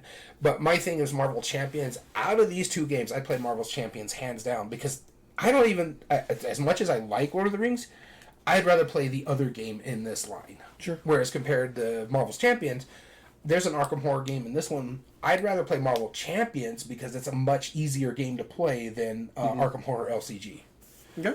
So, I agree with you. Lord of the Rings. All right, which means that our finals will be Lord of the Rings versus Return to Dark Tower. Lord of the Rings Journey to Middle-earth, specifically. Yeah, because there is a lot of Lord of the Rings games just from Fantasy Flight alone. Right. War of the Rings. I think that's might be Arkham Horror Ares. LCG is so much theme. Yeah, I don't disagree with that. Arkham Horror does have a lot of theme. It, but the fact of the matter with Arkham Horror LCG, there's much more setup. There's much more aspects of the turn. You have to set up your bag pools. Now, I like using the app for that, but your bag pools to make it the variability easier, stuff like that. You have the mythos phase where the bad stuff happens, so you got to deal with all that stuff as well. There is a lot going into it. For me, because again, I play these games solo a lot. For me, Marvel's Champions is much easier to set up, much easier to tear down, and much quicker to play. And I don't think it's too bad, but it's just... We forget. I didn't want to bring this up because it's not a production issue with the game itself. But the packaging on that one expansion that you got. Oh, God.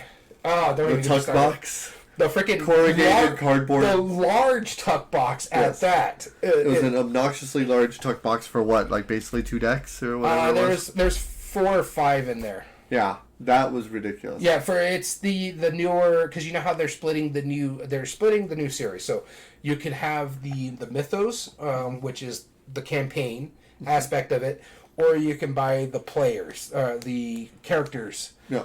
The character boxes come in a large corrugated tuck box that you have to be very, very careful. Whereas the actual scenario base is a big box, and I like it. Yeah, and that's like one of the very few games that they put in a box like that, and it was ridiculous. But I don't know. I mean, although I can't say I'm a fan of clamshells either, but it's better than a awkwardly large tuck box. The LCG does the same thing for like their individual scenarios, or you can actually buy characters like that way. The same thing. So it's their individual scenarios and stuff like that. Both of them do it like that. Yep. And it's easier to put them in like those big boxes. I just haven't really taken those out and put them in the big box because I need to get another insert for one of my smaller boxes. Because that's the thing. Is Fantasy Flight is pumping out the LCGs like there is no tomorrow. Yeah, they don't have time to design packaging. But moving on to our Championship Edition. Oh, wait, do you want to talk about the votes real quick for Marvel's Champion and Wingspan? All right, Wingspan was actually our number 1 vote getter at 40%, and Marvel's Champions was sitting at 20%. All right. All right. Championship.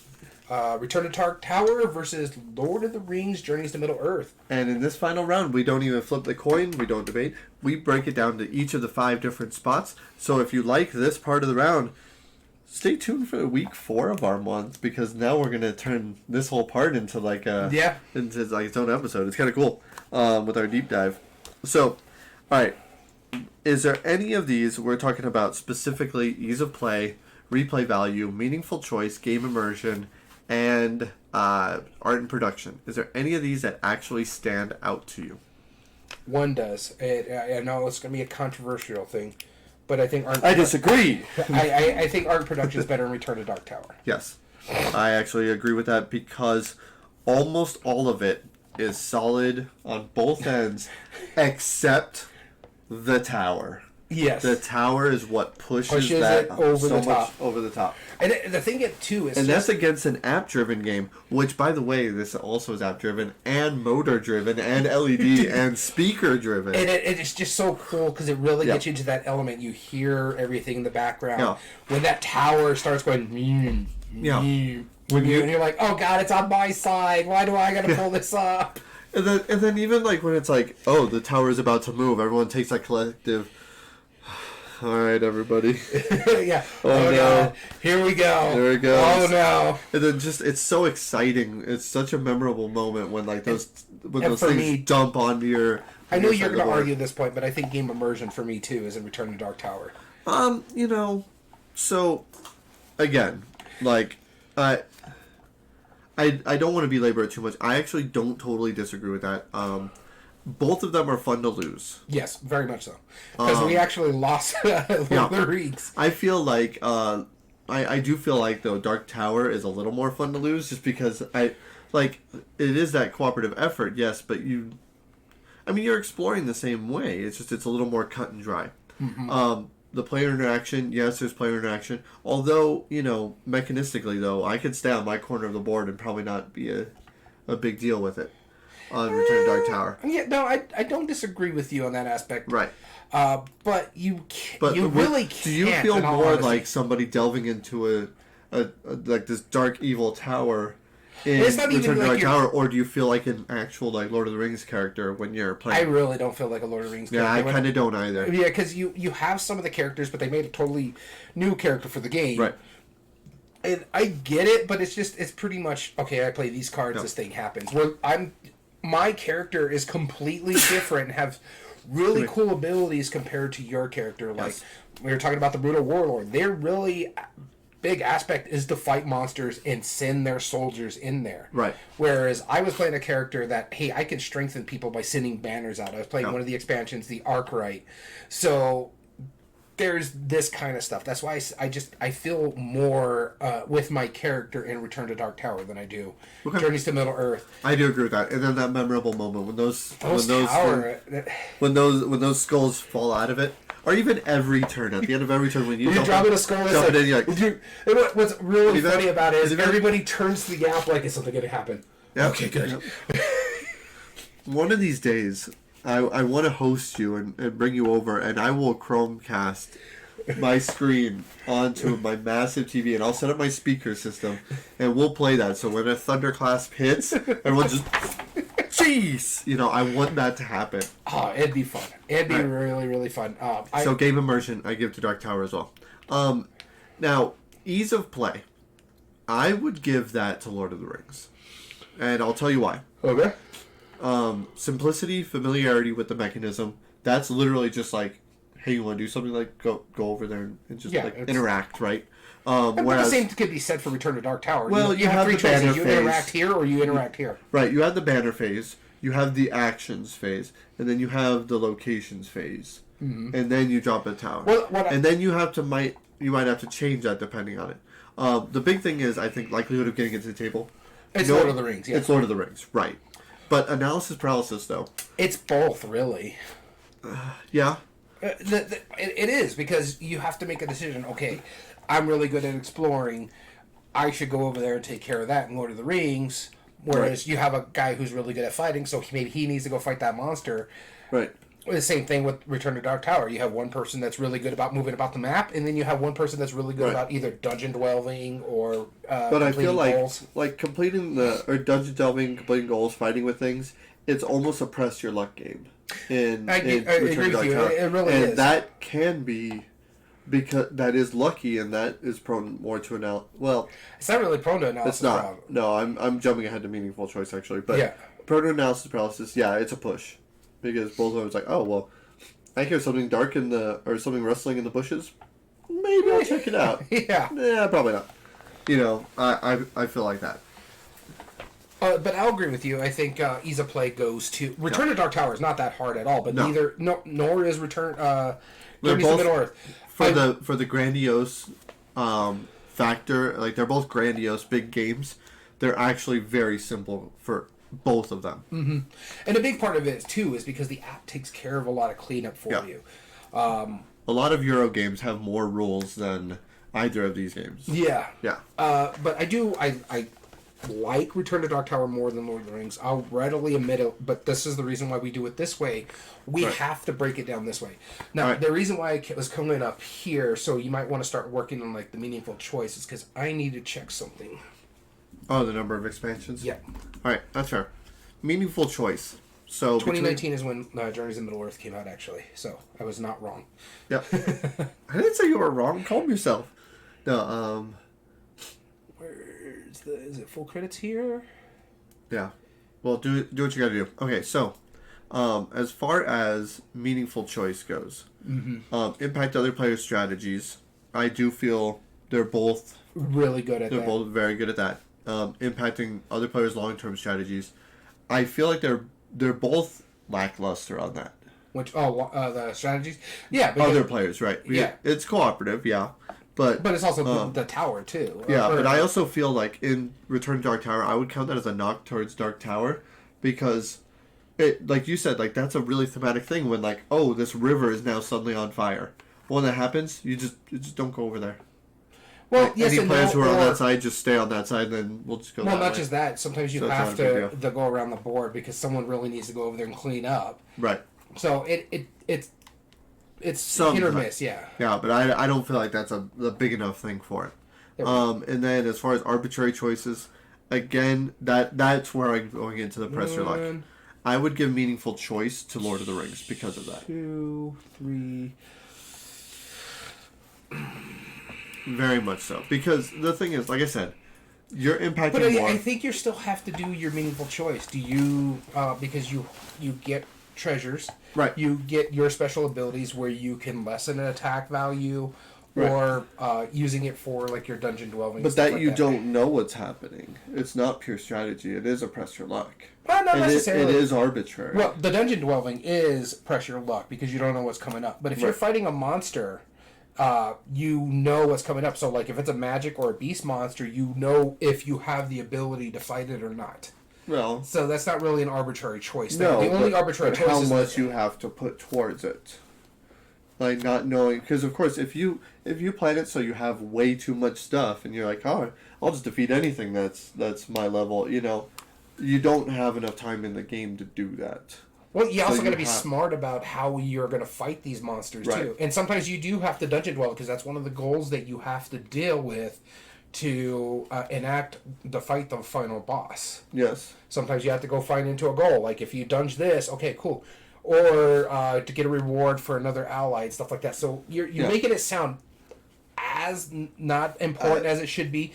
But like when it comes to the monsters, I feel comparatively, I feel like Lord of the Rings has more choice on that. Yeah. I honestly don't see it because the fact of the matter is, when it comes to the monsters, you'll have to make a choice to either fight the monster or let it go. But if you leave the monsters go too long, they become more powerful.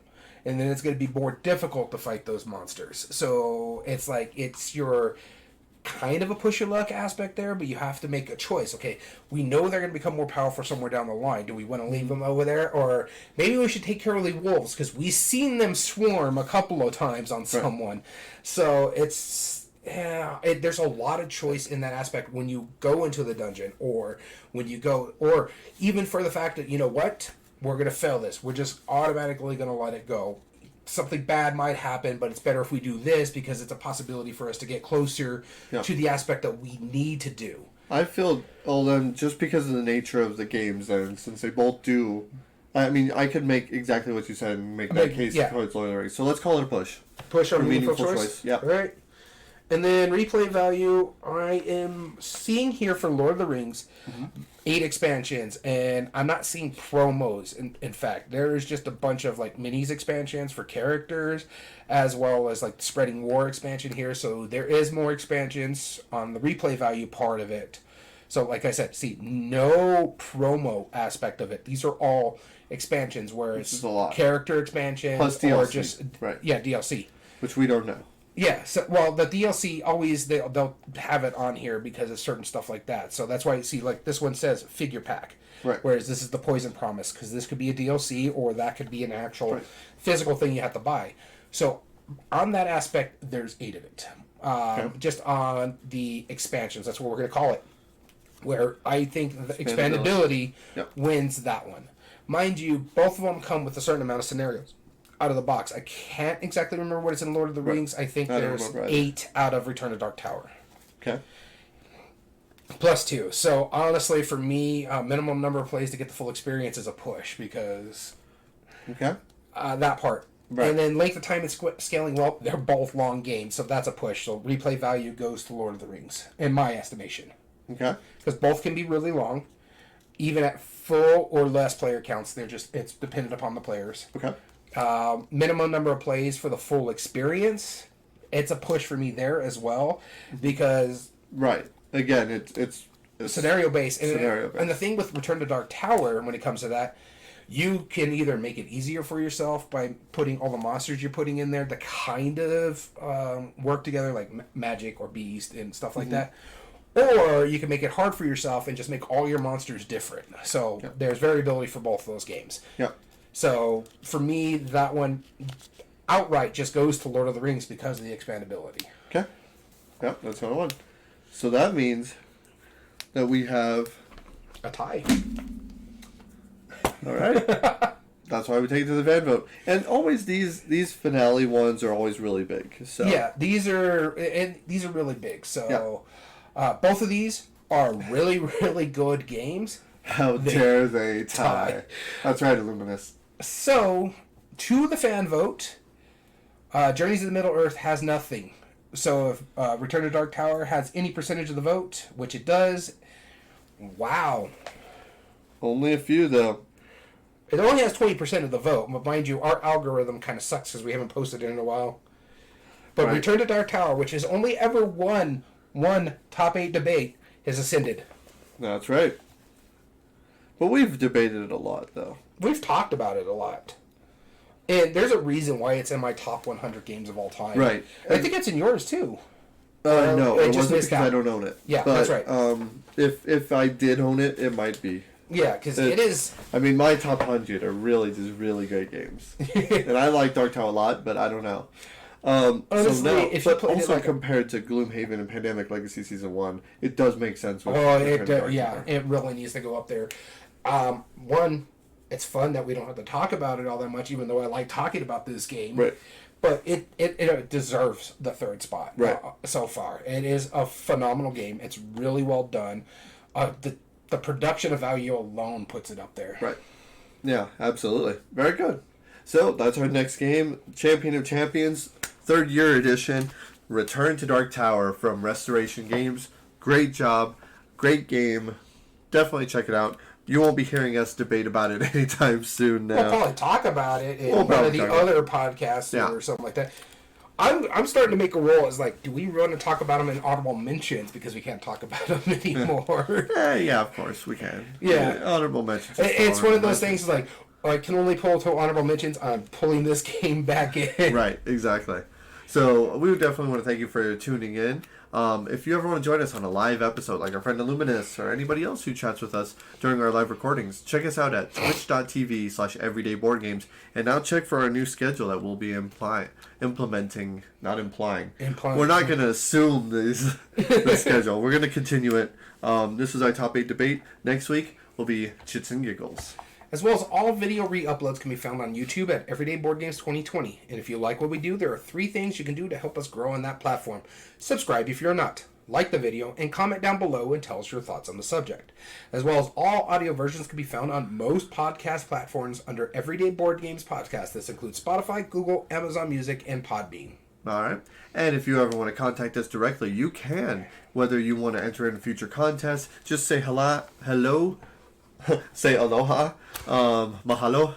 If you want to enter in a future contest, say hello, or tell us ideas for future episodes, or send your hate mail to Daniel, you can do so at everydayboardgames2020@gmail.com. And with that being said, we want to thank you so much for tuning in. As always, I've been your host, Daniel. And I've been your host, Daniel. Oh, you're supposed to pause after that, Daniel. No. We want to thank you for listening to Everyday Board Games. And remember, every day's a good day for board gaming.